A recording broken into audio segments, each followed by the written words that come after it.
अस्सलाम वालेकुम dear students I hope आप खैरियत से होंगे।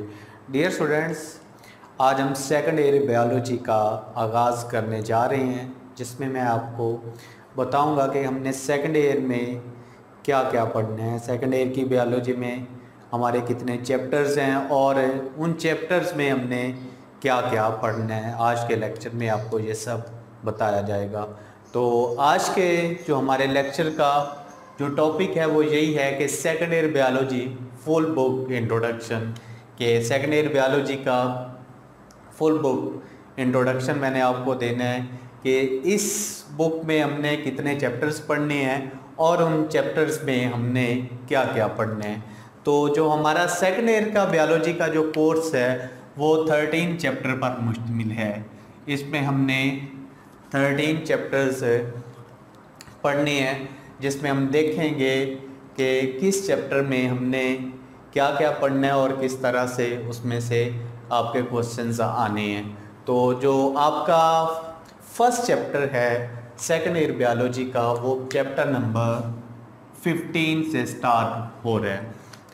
15 चैप्टर में, क्योंकि 14 चैप्टर हमने ऑलरेडी फर्स्ट ईयर बायोलॉजी में स्टडी कर लिए हैं, तो जो आपका 15 चैप्टर है उसका नाम है होम्योस्टेसिस। होम्योस्टेसिस में हमने एक्चुअली एक सिस्टम, एक बॉडी के अंदर किस तरह से एक बैलेंस्ड वे में चीज़ें हो रही हैं, सारे प्रोसेसेस हो रहे हैं, वो किस तरह से होते हैं, कौन कौन से ऐसे ऑर्गन्स हैं जो कि एक होम्योस्टेसिस में इन्वॉल्व है। होम्योस्टेसिस बोलते हैं कि एक जिस्म, एक बॉडी का जो इंटरनल इन्वायरमेंट है वो किस तरह से कंट्रोल रहता है, एक अपनी हद से ज़्यादा वो क्रॉस नहीं करता, एक अपनी लिमिट के अंदर रहकर सारी चीज़ें हो रही होती हैं। जैसा कि हमारी बॉडी के अंदर साल्ट कंसंट्रेशन है, वाटर कंसंट्रेशन है और भी बाकी बहुत सारे प्रोसेस हैं, जैसे कि टेम्परेचर है। ये किस तरह से बॉडी का टेम्परेचर जो हमारा एक ऑप्टिमम लेवल तक, एक ख़ास लेवल तक रहता है, ये सारा हम होम्योस्टेसिस में पढ़ेंगे। इसके अलावा हम देखेंगे कि प्लांट्स के अंदर किस तरह से होम्योस्टेसिस होती है और कौन कौन से ऐसे ऑर्गन्स हैं प्लांट्स के अंदर जो कि होम्योस्टेसिस को बरकरार रखते हैं, एक इंटरनल इन्वायरमेंट को एक ख़ास लेवल तक रखते हैं। ये सारा होम्योस्टेसिस में पढ़ेंगे। इसके अलावा हम किडनी की डायग्राम देखेंगे कि किडनी का स्ट्रक्चर कैसे है, ये सारा हम होम्योस्टेसिस में पढ़ेंगे। इसके अलावा जो हमने देखना है कि हमारे अंदर बहुत सारी जो एक्सटर्नल इन्वायरमेंट है उसके ज़रिए से हमारा जो इंटरनल इन्वायरमेंट है वो इफ़ेक्ट होता है। एक्सटर्नल इन्वायरमेंट की चेंज से हमारा जो इंटरनल इन्वायरमेंट है, एक सेल का इन्वायरमेंट है, वो भी इफ़ेक्ट होता है, डिस्टर्ब हो जाता है एक्सटर्नल इन्वायरमेंट के चेंज होने से। जैसे कि आजकल गर्मी का सीज़न है, गर्मी के चेंज होने से हमारी जो बॉडी का टेम्परेचर है वो किस तरह से चेंज होता है और किस तरह से बॉडी के अंदर एक कंट्रोल सिस्टम है जो कि उस टेम्परेचर को, जो इंटरनल टेम्परेचर है, उसको पहले वाली लिमिट पर, एक ख़ास लिमिट पर रखेगा। जिस सारा हम होम्योस्टेसिस में पढ़ेंगे। इसके अलावा हम देखेंगे कि किस तरह से पायरेक्सिया में बुखार हो जाता है और उसके काजेज़ क्या हैं, और डिफरेंट जो हमारे ऑर्गेनिज्म हैं जैसे प्लांट्स हैं, एनिमल्स हैं, उनके अंदर एक टेम्परेचर को बरकरार रखने के लिए, ख़ास हद तक रखने के लिए कौन कौन सी ऐसी वो स्ट्रेटजीज़ अपनाते हैं जिसके तहत उनकी जो बॉडी का टेम्परेचर है वो एक्सटर्नल इन्वायरमेंट से इफ़ेक्ट नहीं होता, बल्कि एक ख़ास हद तक वो वर्क करता है, चाहे जो हमारा एक्सटर्नल इन्वायरमेंट में सर्दी हो चाहे गर्मी हो। तो ये सारा हम होम्योस्टेसिस में पढ़ेंगे।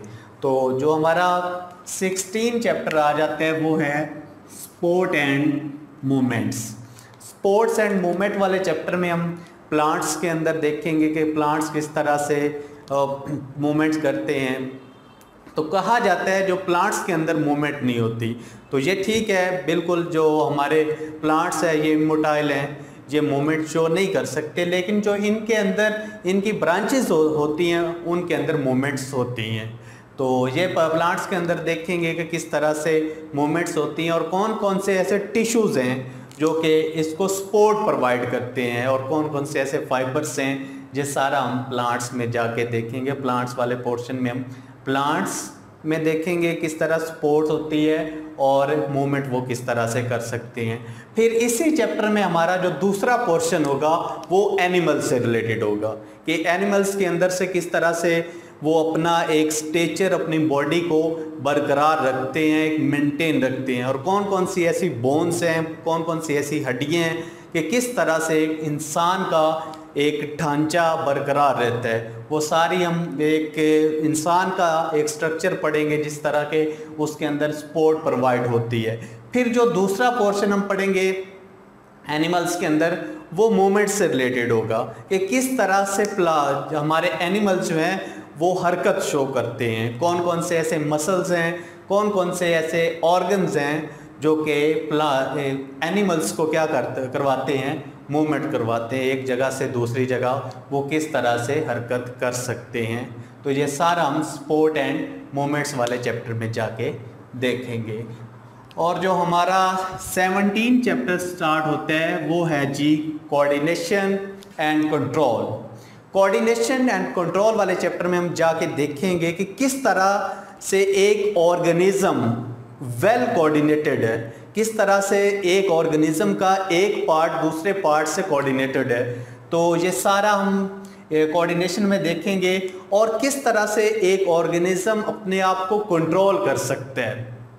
तो ये सारा हम उसके डिफरेंट जो प्रोसेसेस होते हैं, कौन कौन से ऐसे तरीक़ाकार हैं जिनके ज़रिए से कोऑर्डिनेशन होती है डिफरेंट प्लांट्स और एनिमल्स के अंदर।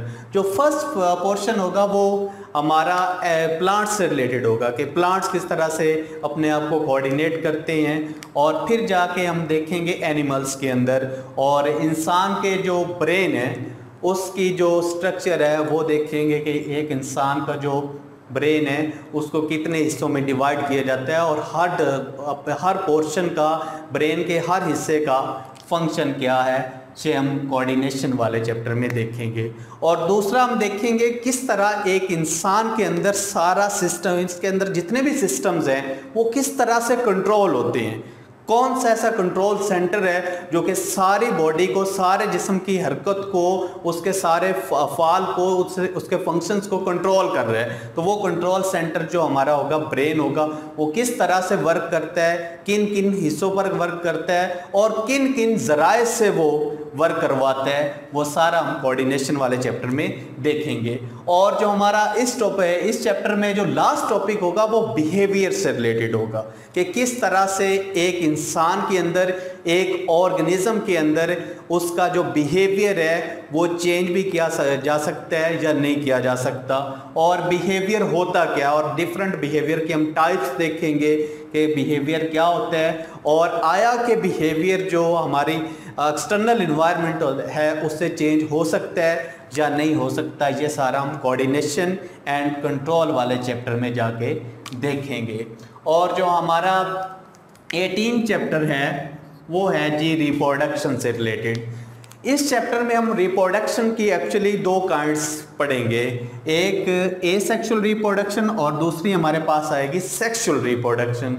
और इन दोनों के दरमियान डिफरेंसेस क्या है, एसेक्सुअल रिप्रोडक्शन क्या है, सेक्सुअल रिप्रोडक्शन क्या है, ये देखेंगे। और डिफरेंट जो हमारे पास प्लांट्स होते हैं वो किस तरह से रिप्रोड्यूस करते हैं, अपनी नस्ल किस तरह से वो बढ़ाते हैं, ये सारा हम रिप्रोडक्शन वाले चैप्टर में जाके देखेंगे। और जो हमारा दूसरा पोर्शन होगा वो होगा एनिमल्स से रिलेटेड कि एनिमल्स के अंदर किस तरह से रिप्रोडक्शन होती है और ह्यूमन के अंदर स्पेशली रिप्रोडक्शन किस तरह से हो रही है, और हमारे अंदर जो मेल का रिप्रोडक्टिव सिस्टम है उसकी स्ट्रक्चर क्या है, ये सारा हम देखेंगे। और फीमेल का रिप्रोडक्टिव सिस्टम क्या है, उसकी सारी एनाटॉमी हम रिप्रोडक्शन वाले चैप्टर में देखेंगे। और इस चैप्टर में हम पढ़ेंगे कि एक फीमेल के अंदर किस तरह से एक फीमेल के अंदर डिलीवरी होती है और सारा जो रिप्रोडक्शन का प्रोसेस है किस तरह से हो रहा होता है, और मेंस्ट्रुअल साइकिल क्या होता है। और जो हमारा लास्ट टॉपिक होगा इस चैप्टर में वो ये होगा कि एक फ्री सेक्सुअल कॉन्टैक्ट से कौन कौन सी ऐसी बीमारियां जन्म लेती हैं और उनका हल क्या है, ये सारा हम रिप्रोडक्शन वाले चैप्टर में जाके देखेंगे।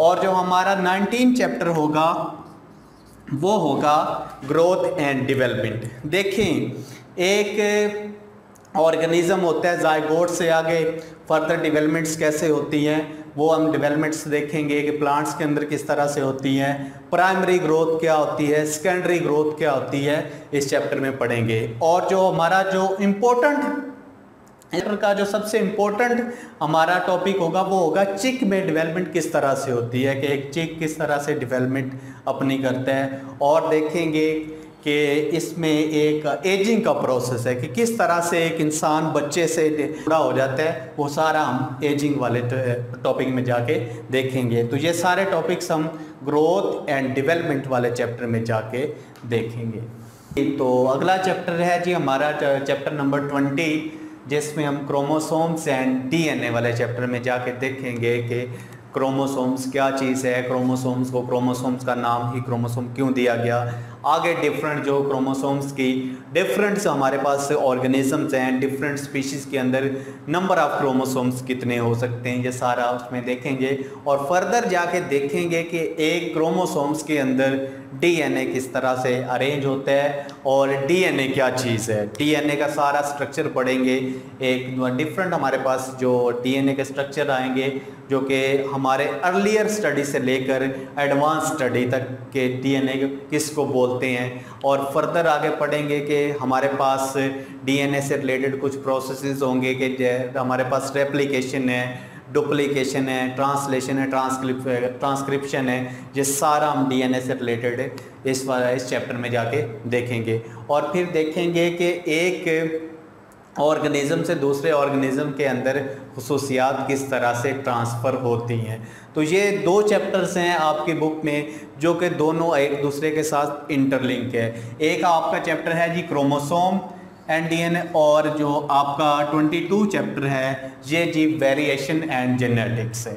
वेरिएशन एंड जेनेटिक्स वाले चैप्टर में हम देखेंगे कि एक ऑर्गेनिज्म से दूसरे ऑर्गेनिज्म में किस तरह से खुसूसियात ट्रांसफ़र होती हैं, ये सारा हम जेनेटिक्स वाले चैप्टर में जाके देखेंगे और किस तरह से उसके अंदर डिफरेंट वेरिएशंस आती हैं। देखें ये फ़र्ज़ करें ये हमारे पास एक इंडिविजुअल है, तो कौन सी ऐसी गाड़ी है जो कि इस ऑर्गेनिज्म के अंदर खुसूसियात लेके जा रही हैं, तो वो गाड़ी जी क्रोमोसोम है। क्रोमोसोम के अंदर सारी खुसूसियात होंगी जो कि एक ऑर्गेनिज्म से दूसरे ऑर्गेनिज्म के अंदर जाएंगी।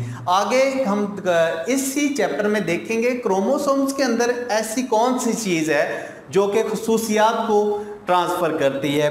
उसमें हम बताएंगे कि आपको कि डीएनए है, फिर डीएनए का स्ट्रक्चर क्या है। तो ये दोनों चैप्टर आपके इंटरलिंक्ड हैं। फिर हम देखेंगे कि किस तरह से जेनेटिक्स वाले चैप्टर में कि कुछ विरासती बीमारियां होती हैं, एक ऑर्गेनिज्म से दूसरे ऑर्गेनिज्म में बीमारियां ट्रांसफ़र हो जाती हैं। फैमिली वाइज वो एक जगह से दूसरी जगह, एक फैमिली से दूसरी फैमिली में वो बीमारियां ट्रांसफ़र हो जाती हैं, वो कैसे होती हैं, ये सारा हम जेनेटिक्स एंड वेरिएशन वाले चैप्टर में देखेंगे जाके।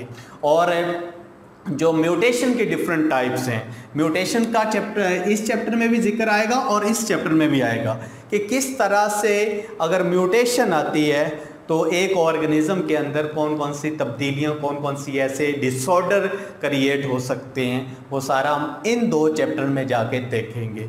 और जो हमारा चैप्टर 21 है वो सेल साइकिल से रिलेटेड है। सेल साइकिल वाले चैप्टर में हमारी जो मेन बेस है वो दो चीज़ें टॉपिक्स पे होगी। वो एक होगा माइटोसिस और दूसरा होगा मियोसिस, कि माइटोसिस क्या चीज़ है, मियोसिस क्या चीज़ है और इन दोनों के दरमियान डिफरेंसेस क्या हैं, ये हम सेल साइकिल वाले चैप्टर में देखेंगे। और जो मोस्ट इम्पॉर्टेंट टॉपिक होगा इस चैप्टर का वो ये है कि एक सेल का अपना डिफेंसिव मैकेनिज्म क्या है, कि एक सेल अपने आप को किस तरह से डिफेंड करता है, उसके अंदर कौन कौन से ऐसे चेक गेट्स लगे हैं कि वो म्यूटेशन आने का खतरा उसमें बहुत कम होता है। अगर होता भी है, अगर किसी सेल में म्यूटेशन आ भी जाती है डिवीजन के दौरान, तो वो किस तरह से एक हमारी जो पॉइंट म्यूटेशंस होती हैं उनको किस तरह से रिकवर कर लेते हैं। तो वो सारा हम देखेंगे सेल साइकिल वाले चैप्टर में कि किस तरह से एक सेल का अपना डिफेंसिव मैकेनिज्म है। और दूसरा हम देखेंगे कि किस तरह से कुछ बीमारियां हैं जो कि क्रोमोसोमल हैं, एक क्रोमोसोम में म्यूटेशन हो जाती है या क्रोमोसोम में एक तब्दीली आ जाती है, डीएनए में कुछ तब्दीलियां आ जाती हैं, तो किस तरह से बीमारियां जन्म लेती हैं, जो कि विरासती बीमारियां हैं या फिर म्यूटेशन की वजह से होती हैं, वो सारा हम सेल साइकिल वाले चैप्टर में जाके देखेंगे। और जी हमारा 23 चैप्टर है वो जी बायोटेक्नोलॉजी से रिलेटेड है। बायोटेक्नोलॉजी वाले चैप्टर में हम जाके देखेंगे कि किस तरह से बायोटेक्नोलॉजी ने हमारी लाइफ के अंदर इम्प्रूवमेंट्स लाई हैं।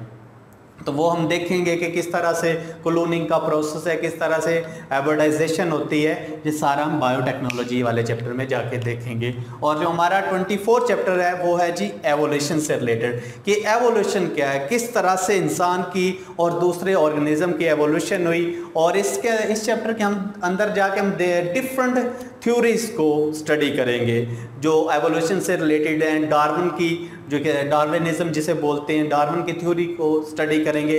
इसके अलावा लेमार्क की थ्योरी को देखेंगे कि वो इंसानी और दूसरे ऑर्गेनिज्म की एवोल्यूशन के बारे में क्या बोलते हैं। तो स्टूडेंट्स नेक्स्ट चैप्टर है जी हमारा 25 चैप्टर।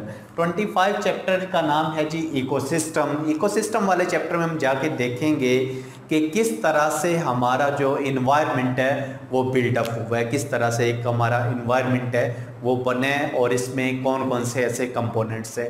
इस चैप्टर में हम इन्वायरमेंट के 2 कंपोनेंट्स को स्टडी करेंगे। एक होगा हमारा बायोटिक कंपोनेंट और दूसरा होगा हमारा एबायोटिक कंपोनेंट, कि किस तरह से बायोटिक कंपोनेंट्स को एबायोटिक कंपोनेंट्स ने इफ़ेक्ट किया और किस तरह से एबायोटिक हमारे बायोटिक कंपोनेंट्स को इफ़ेक्ट करते हैं और एबायोटिक कंपोनेंट्स को किस तरह से इफ़ेक्ट कर रहे हैं। जैसे कि बायोटिक कंपोनेंट्स में लिविंग ऑर्गेनिजम्स आएंगे और एबायोटिक कंपोनेंट्स में जितने भी नॉन लिविंग थिंग्स हैं, हमारा एटमॉस्फेयर है जिसमें लाइट है, उसके अलावा हवा है, कार्बन डाइऑक्साइड है, टेम्परेचर है, ये सारे एबायोटिक कंपोनेंट्स हैं। और बायोटिक और एबायोटिक कंपोनेंट्स के दरमियान रिलेशन क्या है, ये सारा हम इकोसिस्टम वाले चैप्टर में पढ़ेंगे।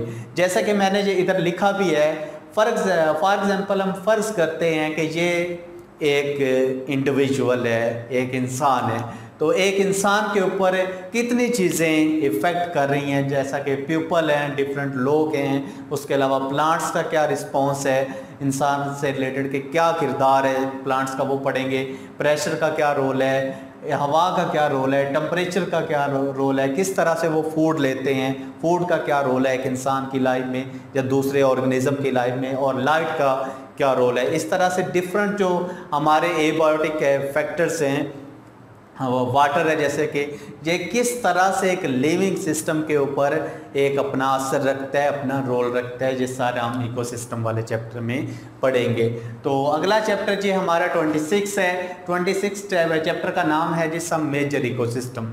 इस चैप्टर में हम डिफरेंट जो हमारी लाइफ स्टार्ट हो रही है, एक पानी से लेकर के, पानी के अंदर एक तालाब के अंदर किस तरह से लाइफ होती है, और जो डिफरेंट हमारी ड्राइएस्ट प्लेस आएगी, खुश्क तरीन जगह आएगी, वो डिफरेंट इकोसिस्टम के अंदर जाके हम लाइफ को देखेंगे कि किस तरह से उनके अंदर लाइफ एग्जिस्ट करती है, और उनकी टेम्परेचर रेंजेस को देखेंगे, उनकी ह्यूमिडिटी को देखेंगे कि नमी का क्या किरदार है, इसके अलावा रेनफॉल को देखेंगे कि डिफरेंट हमारे पास जो इकोसिस्टम है उनके अंदर बारिश कितनी होती है सालाना, और इसके अलावा जो वहाँ की आबो हवा कैसी है, वहाँ पे ऑर्गेनिज्म कौन कौन से पाए जाते हैं, तो ये सारा हम सब मेजर इकोसिस्टम में जाके देखेंगे। तो हमारे पास जो मेजर इकोसिस्टम आएंगे उसमें हमारे पास टुंड्रा इकोसिस्टम आएगा, इसके अलावा ग्रासलैंड इकोसिस्टम आएगा, और हम जाके देखेंगे कि एक सिंध और दूसरे जो हमारे बहावलपुर है, बहावल नगर है, इनके अंदर किस तरह से एक लिविंग और लिविंग स्ट्रक्चर किस तरह से पाया जाता है, और यहाँ की जो एक लाइफ का स्ट्रक्चर है वो किस तरह से एग्जिस्ट कर सकते हैं, जिसमें डिफरेंट फैक्टर्स आएंगे, हमारी लाइट आएगी, इसके अलावा रेनफॉल आएगी, इसके अलावा ह्यूमिडिटी आएगी, ये सारे डिफरेंट जो फैक्टर्स होंगे, और लाइफ का जो वहाँ पे पैटर्न क्या है, बहावल नगर के अंदर क्या है, बहावलपुर के अंदर क्या है, सिंध के अंदर क्या है, और डिफरेंट जो हमारी दुनिया के अंदर जो डिफरेंट टेम्परेचर रेंजेस पाई जाती हैं। जैसा कि यहाँ का क्लाइमेट और है, इंडिया का और होगा, अमेरिका का और होगा, इसके अलावा डिफरेंट जो यूरोपियन कंट्रीज़ होंगे उनका जो एक टेम्परेचर रेंजेस है वो डिफरेंट होगी। तो किस तरह से उन टेम्परेचर रेंजेस के अंदर एक टेम्परेचर रेंज चेंज होती है, तो किस तरह से एक ऑर्गेनिज्म की वैरायटी और एक ऑर्गेनिज्म की जो मॉर्फोलॉजी है उसकी स्ट्रक्चर किस तरह से चेंज होती है, ये सारा हम सब मेजर इकोसिस्टम में पढ़ेंगे। और जो हमारा लास्ट चैप्टर होगा वो है जी 27 चैप्टर का नाम है जी मैन एंड हिज इन्वायरमेंट। इस चैप्टर में हम देखेंगे कि किस तरह से एक इन्वायरमेंट को, एक माहौल को इंसान ने बदला है और किस तरह से जो माहौल में तब्दीलियां आई हैं उसने इंसान के अंदर चेंजेस लाई हैं। वो सारा मैन एंड हिज इन्वायरमेंट वाले चैप्टर में जाके देखेंगे और देखेंगे किस तरह से इंसान और इसके अलावा जो हमारा इस चैप्टर में जो मेन फोकस होगा वो ये होगा कि एक इन्वायरमेंट के अंदर इंसान ने कैसे कौन कौन सी ऐसी तब्दीलियां लाई हैं और उस इन्वायरमेंट के चेंज होने से इंसान के अंदर क्या क्या तब्दीलियां आई हैं। ये सारा हम मैन एंड हिज इन्वायरमेंट वाले चैप्टर में जाके देखेंगे। तो आज का लेक्चर हमारा यही था कि सेकेंड ईयर बायोलॉजी का आपको फुल इंट्रोडक्शन देना था, फुल बुक से आपको इंट्रोड्यूस करवाना था। आने वाले लेक्चर में हम इंशाअल्लाह चैप्टर नंबर जो हमारा 15 है वो स्टार्ट करेंगे, जो कि होम्योस्टेसिस है। तो आज चाहते हैं। अल्लाह हाफिज़।